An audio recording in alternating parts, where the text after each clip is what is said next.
Ayun na kabayan, nalagay na natin. Yan, ganda no.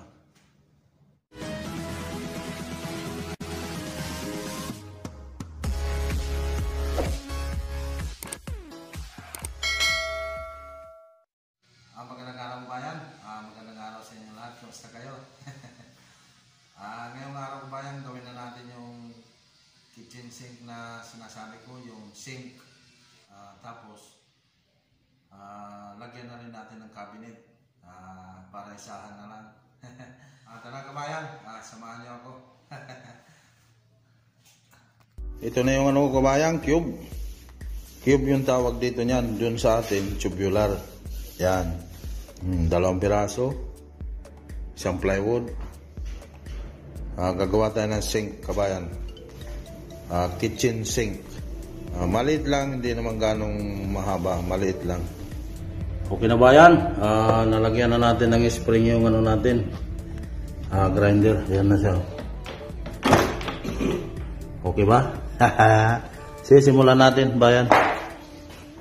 Putulin natin 45.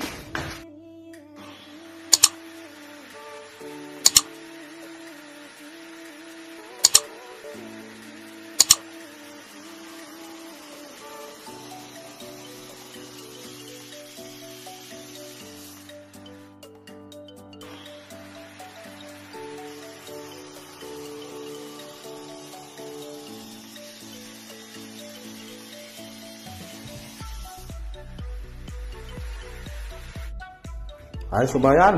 Ayan o, naka-squala talaga. Medyo nakaangat lang ng konti kasi luma na yung ginamit kong blade. Hindi na mabili ng bago.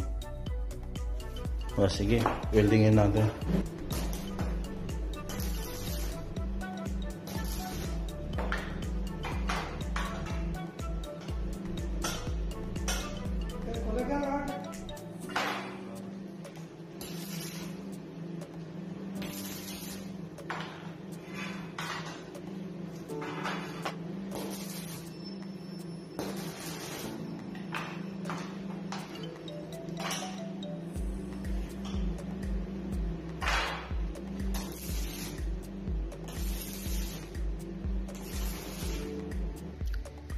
Yan na yung ginawa natin kabayan.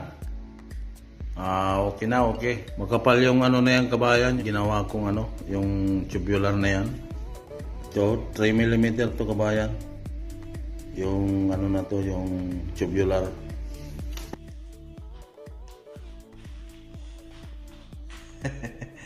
Ayan na yung ginawa natin sink kabayan. Tingnan niyo siya. Ito kabayan, naano ko kasi kailangan natin itong ilubog dito sa marmol, kaya medyo lilit yung marmol dito, tapos ano siya dun sa kabila dito. Yan. Si 60 by 1 meter lang yung ginawa natin sink. So dito medyo ano, may ano naman siya ito kabayan, yung baseboard. Yan, may baseboard naman ako. Pag natapos ko to, ito lalagyan lang natin ito ng support sa ilalim. Tingnan nyo kabayan gagawin. Lalagyan ko ng primer kabayan.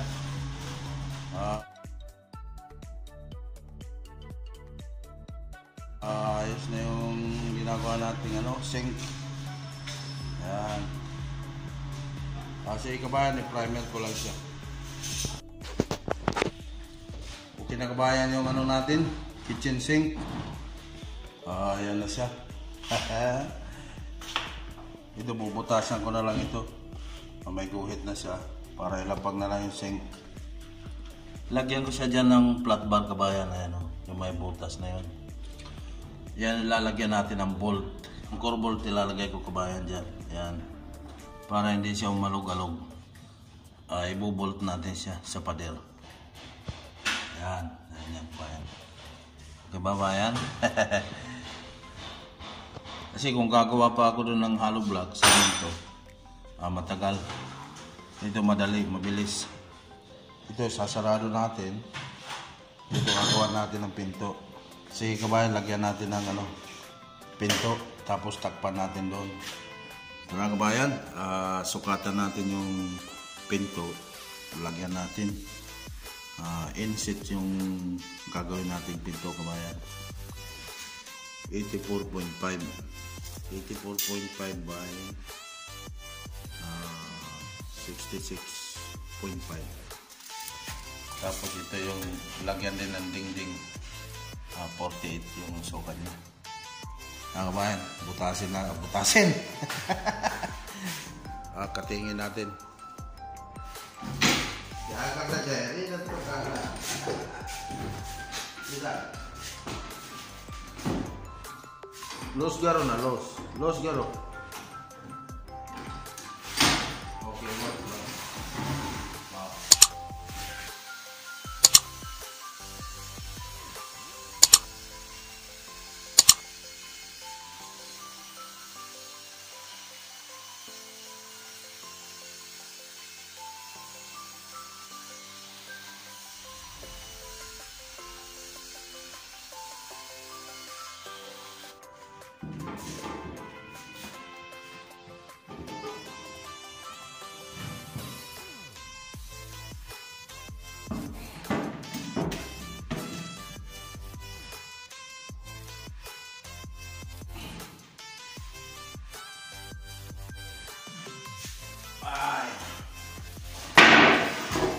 Nilagyan ko dito ng plywood kabayan para may pag-i-screwan tayo ng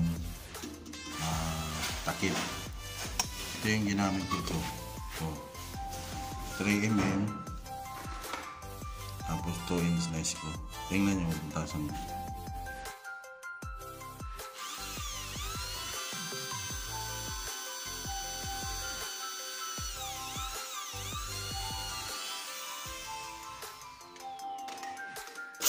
Saktong-sakto yung 3mm na bit dito sa screw ng gypsum board.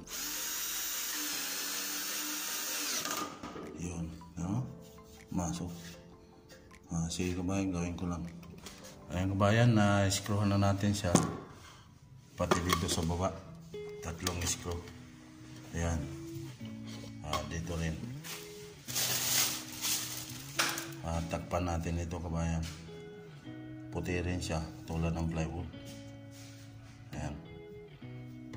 Okay. Tapos, pupukin lang ng yun. Takip na. Ay, kakabit ko na ito kabayan. Kakabit ko na yung conceal hinges. Inset to siya kabayan. Kakabit ko na siya para makabit na natin yung pinto doon. Tapos para makating na yung marble. Ito kabayan, 3 klase ito eh. Ito yung inset. Mayroong overlap, mayroong half lap. Mayroon akong tutorial nito kabayan dyan sa playlist ko ng pag-install ng cabinet. Kung hindi nyo pa alam yung mga detalye nito, punta lang kayo doon. Doon kayo manood. Sige kabayan. Ayan na kabayan. Nagawa na natin yung kitchen cabinet na maliit. Tingnan nyo. Ang cute, di ba? Cute. Ayos na sa kabayan. Tapos sa loob, nilagyan ko ng DIY na Nilagyan ko siya ng shelf. Tapos dito bubuhusan namin yung kabayan. Tapos itatiles. Tapos yun, ginawa ko lang turo tanggal kasi baka pag nasira, siyempre may tubig eh. Pag nasira, palitan na lang. Kaya turo tanggal lang yan. Ayos kabayan. Yan. Okay, di ba? Ito butasan na natin para sa lababo. Sige, butasan natin kabayan. Itong guhit niya kabayan, kapantay yan sa sink. Kasi ilulubog natin yung sink. Kapantay sa dito. Sige, butasan natin.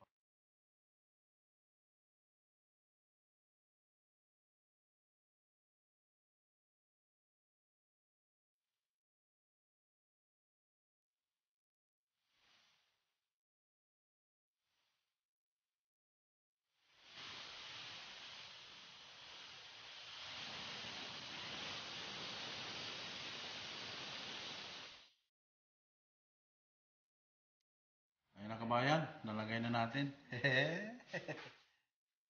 Yan. Tapos ito, silicone na lang yan kabayan, silicone. Tapos yung baseboard, silicone na rin. Yan sa kabayan, okay na. Mini kitchen kabayan. Ganda no? Bakal lang yan kabayan, bakal. Tubular steel 2x2. Yung sukat niya kabayan 1 meter by 60. Yung ano na yan. Tapos yung taas niya 85. Dito sa amin kabayan walang problema to kasi hindi naman pit trap yung nilalagay dito eh. Ito lang yung nilalagay kabayan dito, flexible. Pwede siya mabalay-balay ganun. Walang problema. Yung ano ng para sa tubig. Yung tubig naman dito, nasa pader kabayan.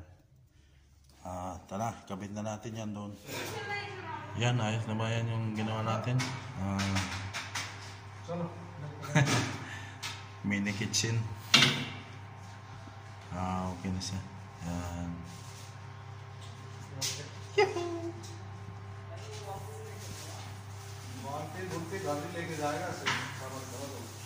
Yun lang yung posit na kalagay lang sa taas.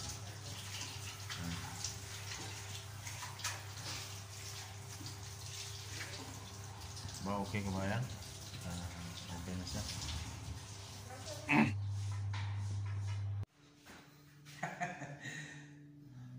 Natapos ko nang gawin yung kitchen cabinet natin kabayan.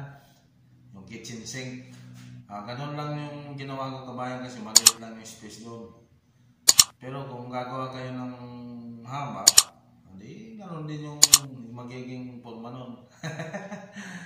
Yung sa baba pala na bukas pa namin lalagyan ng tiles yung pinaka doon sa ilalim para maganda.